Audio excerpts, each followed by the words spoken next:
I want to start by saying I had been alone in that house dozens of times before this happened. I was used to it. My roommate traveled regularly, stayed at her boyfriend's place on weekends, went home to see her family. I was fine with that. I liked the quiet. I'd lived alone before, in a studio apartment right after college, and I'd never been someone who needed noise or company to feel comfortable. Not anxious, not jumpy, not someone who invented things to be afraid of. I knew that house. I had lived there for over a year by the time this happened. I knew which step on the staircase had that specific creak, the fourth from the top, sharper than the others, the one I'd always meant to mention to the landlord and never got around to. I knew how the back door sounded when it wasn't fully latched. I knew the difference between the house settling at night and something else. That's the only context that matters. It was a Sunday night in late October. My roommate, Jen, had left Friday morning to visit her parents out of state. She was due back Monday. I'd been alone in the house since Friday afternoon, which meant I'd already had one full night alone and most of Saturday and Sunday without incident. Nothing, not even a moment of unease. I'd watched TV, done laundry, ordered food, gone to bed both nights without a second thought. Sunday was no different, at least at the start of it.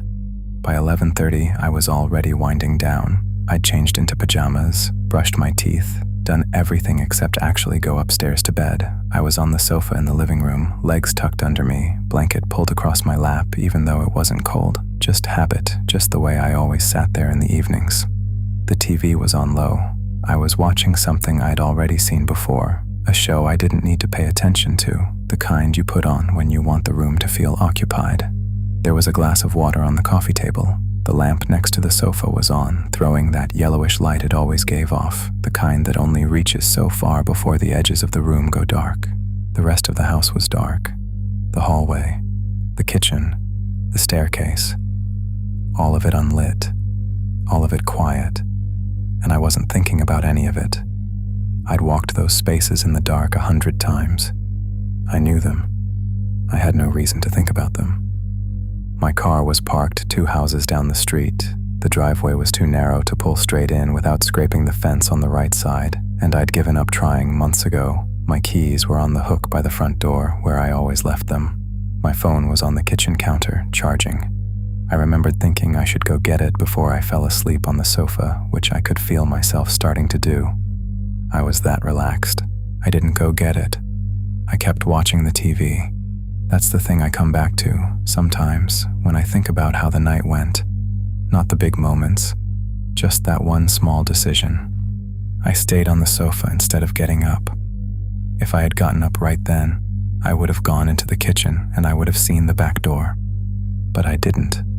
I stayed where I was, half watching a show I'd already seen, and somewhere around 11:40, I heard a sound from upstairs. A single creak. Not the kind of creak the house made when the temperature dropped and the wood contracted. I knew that sound, the random, sharp pop of it, the way it could come from anywhere in the structure, with no particular meaning. This was different. This was slower, softer, the sound of weight pressing down on a floorboard and then shifting, like someone adjusting their footing. It came from above me, from the upstairs hallway, roughly, from the direction of where the hallway ran between the 2 bedrooms. I looked up at the ceiling. Not because I expected to see anything. I don't know why I did it, exactly. Maybe just the instinct to orient myself toward a sound. I waited. Nothing came after it. The house was quiet. The TV went on, low and steady, the way it had been all evening. I stayed looking at the ceiling for a few seconds longer than made sense. Then I looked back at the TV. I told myself it was the house. Old houses do that. I'd lived there long enough to know that. The wood shifted at night, especially when the weather changed, and it was getting colder that week. I'd heard sounds from the walls, from the floors, from the attic crawl space, and none of them had ever meant anything. This was the same thing. One sound. It stopped. It was nothing. I reached for the TV remote and turned the volume up 2 notches. I don't know that I consciously decided to do that. I just did it, and then I lay back against the sofa cushions and looked at the screen, and I did not pull the blanket back up across my legs. I was still listening. I didn't want to be, but I was. About 10 minutes passed. maybe a little more. I'd almost settled back into the evening, almost, but not completely, the way you can't quite unsee something once you've seen it, even if it was nothing, even if you're sure it was nothing. I was watching the TV without really watching it. Part of my attention was still aimed upward, toward the dark ceiling, toward the rooms above me. Then I heard it again. 2 sounds this time, not one. The same quality, slow, weight-bearing, and then a second creak about 2 feet from the first, closer to the top of the staircase. 2 points, a line, something moving. I felt the difference between one unexplained sound and 2 connected sounds in the same way you feel a change in air pressure, not something you see coming, just something that arrives and changes the atmosphere of everything. I sat up. I stared at the ceiling. I was doing the math I didn't want to do. 2 sounds, same weight and quality, moving in a direction, the direction of the stairs. I waited for a third sound. It didn't come. The house was completely quiet, and that's when I thought about my phone. Not for the first time that night, but for the first time with any urgency. My phone was in the kitchen, charging on the counter where I'd left it. The kitchen was through the doorway at the far end of the living room, past the base of the staircase. I thought about that. I thought about where the staircase was in relation to the kitchen doorway and where I was sitting in relation to both of them, and then I stopped thinking about it because thinking about it wasn't doing me any good. I kept telling myself I was overreacting. 2 creaks, an old house at night, temperature changes, pipes contracting, the random complaints of a structure that had been standing for 40 years. I knew all of that. I believed all of that. I was also sitting very straight on the edge of the sofa cushion, and I had not moved for 30 seconds, and I was still listening. I reached for the remote and turned the TV off. I don't know what made me do it. Some part of me had decided, below the level of thought, that I needed to hear the house properly, that the TV was in the way. I pressed the button, and the screen went dark, and the room went quiet. In that particular way it goes quiet when something that was making noise has stopped. A silence that feels more present than the silence that was there before. Just the lamp. Just the faint hum of the refrigerator from the kitchen. Just my own breathing, which was louder than I expected it to be, more noticeable than it should have been. I sat still and I listened to my house. I told myself I would feel foolish in 10 seconds. I told myself I would hear nothing, and then I would turn the TV back on, and in the morning I would laugh at myself for sitting in the lamplight at midnight like I was waiting for something. I started counting in my head. 1, 2, 3. I did not get to 10. From upstairs, from the direction of the staircase, came the sound of the 4th step from the top. There is no way to explain to someone who doesn't know that house exactly why that detail matters, but the 4th step from the top has a specific sound, not just a creak, a particular pitch, slightly higher and sharper than the other steps, the way a piano key that's slightly out of tune has a different quality from the ones beside it. You could blindfold me and walk me up and down that staircase, and I could tell you exactly which step that sound was coming from. I had heard it hundreds of times. Every time I came upstairs in the evening, every time I got up in the night for water, every time I came home late and tried to be quiet, that step announced me. I knew that sound. It only made that sound when someone stepped on it. My mouth went dry. I was aware of my heartbeat in a way I hadn't been 30 seconds ago, not racing, not pounding, just very present, very loud in my ears. I was aware of my hands, resting on my knees, completely still.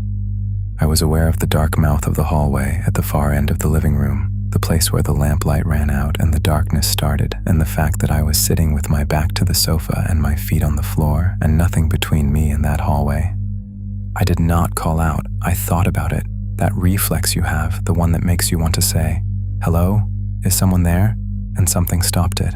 I couldn't have explained the reasoning. I just knew, in the same way you know not to run from a dog that's watching you, that calling out would be the wrong thing to do. So I sat still, and I watched the hallway. After that sound, there was nothing.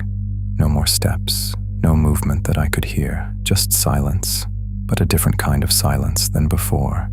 the kind that feels occupied. The lamp beside the sofa threw a wedge of light into the base of the hallway. Not much, just a narrow strip along the floor, maybe 2 feet wide, crossing the threshold between the living room and the hall. The rest of the hallway was dark. I'd never paid much attention to that strip of light before. It had just been there every evening, a small bleed of warmth from the lamp. I was paying attention to it now. I watched it. I don't know how long I sat there watching it. It felt long. It was probably less than a minute. I was counting my breaths without meaning to, measuring the silence in them, waiting for the sound that would either confirm what I was afraid of or release me from it. The shadow moved across the strip of light. Slow, from the direction of the stairs, crossing the lit floor of the hallway entrance, moving toward the living room.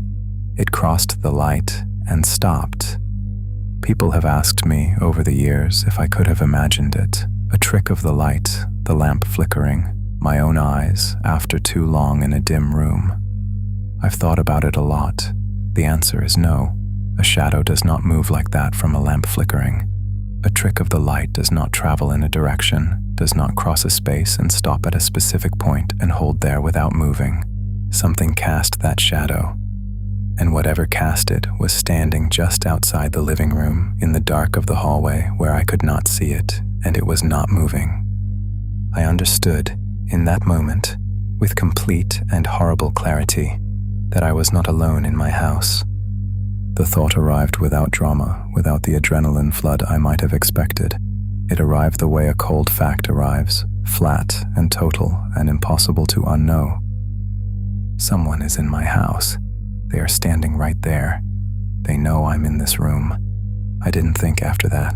Thinking was finished. My phone was in the kitchen. I knew that.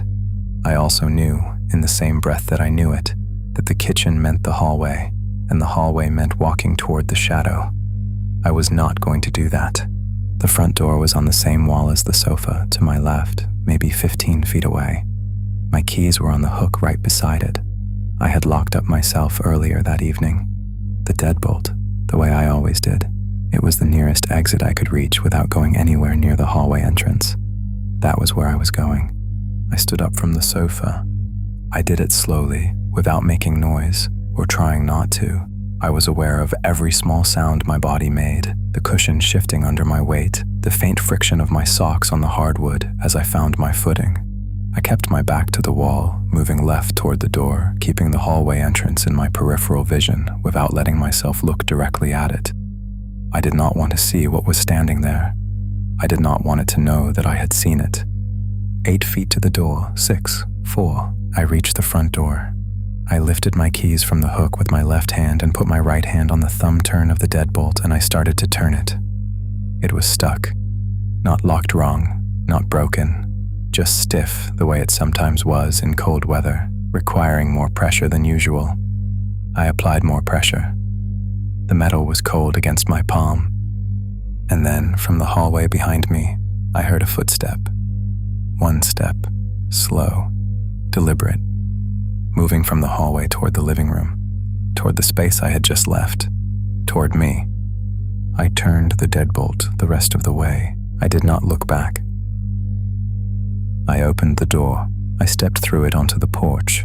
I pulled it shut behind me, and then I was walking, not running, though every muscle in my body wanted to run, walking fast down the front path, down the street, 2 houses to my car.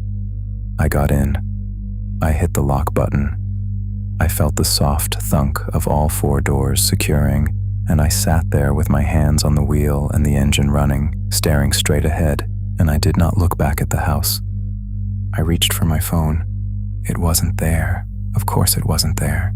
It was on the kitchen counter, plugged into the wall, exactly where I'd left it 3 hours ago. I sat with that fact for a moment. I was 2 houses from a person who had been standing in my hallway, and I had no phone, and I was in my car, and the only thing I could think to do was drive. So I drove. There was a gas station about 4 blocks away, a 24-hour place I stopped at regularly for coffee on early mornings. I don't remember making a decision to go there. I just went. I pulled into the lot, parked under the lights, and went inside. The clerk, a young guy, maybe 20, earbuds in, looked up at me with that particular expression people get when someone walks through the door at midnight looking the way I must have looked. I told him I needed to call 911. I told him someone was in my house and I'd gotten out without my phone. He didn't ask questions. He handed me the phone from behind the counter. I gave the dispatcher my address. I said I thought someone was inside. I said I had gotten out. She asked me to stay where I was and kept me on the line. I stood at the counter of that gas station under the fluorescent lights, still in my pajamas, still in my socks. I'd walked 2 houses and gotten in my car and driven 4 blocks in my socks without noticing, and I waited. The clerk turned his music off. He didn't say anything. He just stood there on his side of the counter, and I stood on mine, and we both waited. The patrol car arrived at the gas station about 6 minutes later. I directed them to the house and followed in my car. 2 officers went through the house. I waited on the sidewalk out front. One of them came out after about 5 minutes and told me they hadn't found anyone inside. I remember that landing strangely. Not as relief, not entirely. If there was no one inside, then where had they gone? If they were gone, when had they left? Had they still been there when the officers arrived, somewhere they hadn't checked and managed to get out? Or had they left right after I did, out the same back door they'd come in, into the dark of the yard, gone before the police ever arrived? The officer walked me around to the back of the house. The back door was open, not broken. There was no damage to the frame, no kicked-in panels, nothing violent. Just the door sitting slightly ajar, the lock disengaged. He shone his flashlight on the lock mechanism and told me it was a type that could be manipulated from the outside without a key if you knew the technique. He said it like it was a straightforward piece of information, like it was something I should probably just get fixed. I had reported that lock to my landlord twice, once in August, once in September. He had said he would get to it. He never got to it. They took a report. They told me to contact my landlord in the morning and get the lock replaced. They asked if I had somewhere to stay that night. I said yes. They left. I went back inside long enough to get my phone from the kitchen counter and grab a bag of clothes. I did not go upstairs. I did not check the rooms. I took what I could reach from the ground floor and I left. I drove to my friend Kara's apartment and slept on her sofa. I didn't sleep much. I lay there in the dark of her living room listening to the sounds of her building, the pipes, the elevator, footsteps in the hallway above, and I noticed for the first time that I was cataloging them, identifying each one, deciding what it was. I did not stop doing that for a long time. The case went nowhere. I filed the report. I called the landlord. He had the lock replaced. 3 days after the incident, after I'd already told him I was moving out, the police canvassed the neighbors. One of them had a security camera that caught a figure on the sidewalk near my house that night at around 11:15, before I heard anything. Backlit, hooded, too far from the camera and too underexposed to identify. That was everything they had. No suspect, no arrest, nothing. I moved out within 2 weeks. Jen found a new roommate.